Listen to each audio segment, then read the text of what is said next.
Kelly Sue Oberle. I'm the Executive Director at Food4Kids Waterloo Region. Hi, my name's Callie. I am the Program Coordinator here at Food4Kids Waterloo Region. I'm Jen. I'm the Volunteer Coordinator and I help with marketing and fundraising too. 750 children now that we're feeding every weekend and every holiday day. So the 84 days of school breaks, we feed them every day. It started off because the children, we knew were getting food at school, but when they left school, they had cupboards that were empty. That's what we're here to do, is to give them a good quality food that will last them and bring them through the weekends and through the holidays so that they can not just be fed, but also that they know their community really cares about them. Our program is very focused on children's nutritional needs, so they can have 6 meals every weekend. Families were really suffering with COVID. So we decided to feed the kids every single day. So we provided grocery cards for 6 weeks and enough to feed every child every day.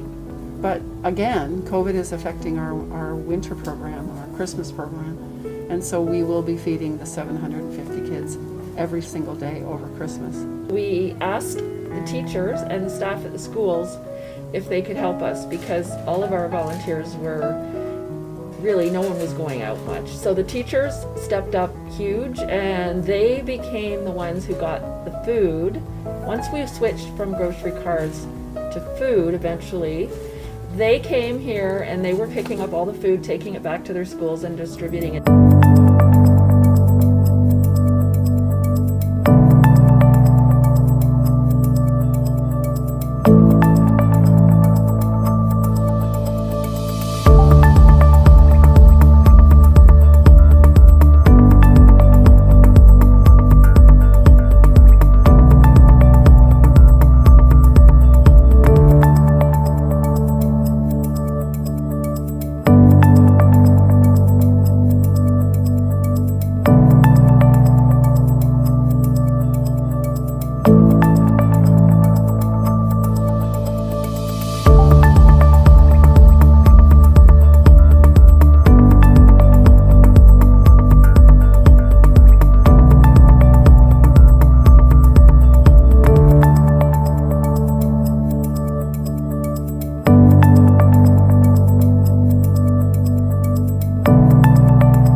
Count on every moment, and that's the weekend program.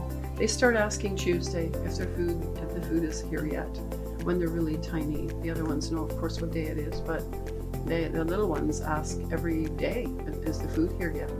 Are we getting our food? You know, they count on it. It's so hard for me to believe that in Waterloo Region we have kids that don't get food. Yeah. It's just we have such a rich, amazing community, Yeah. and before meeting great, amazing Yeah, people, and people. I never thought in a million years that here in our own community we would have kids that are going without, and you know, It's pretty monumental actually, and it's every community. It's not just our community.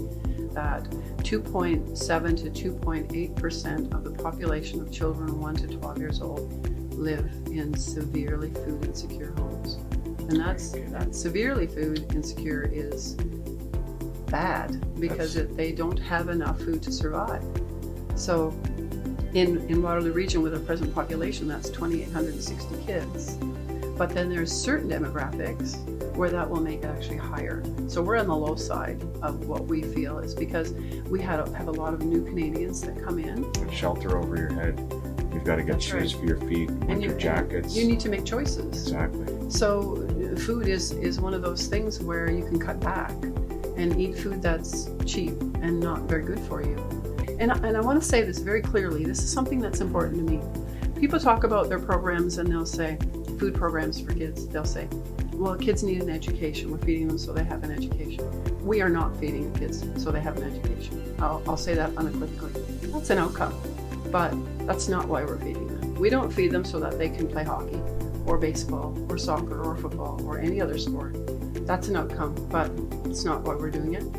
And we're not doing it so that they can socialize better or even be happier, really. We're doing it just so they survive, so that they stay alive. And that's our focus. We keep these kids alive, period. Like to make me cry.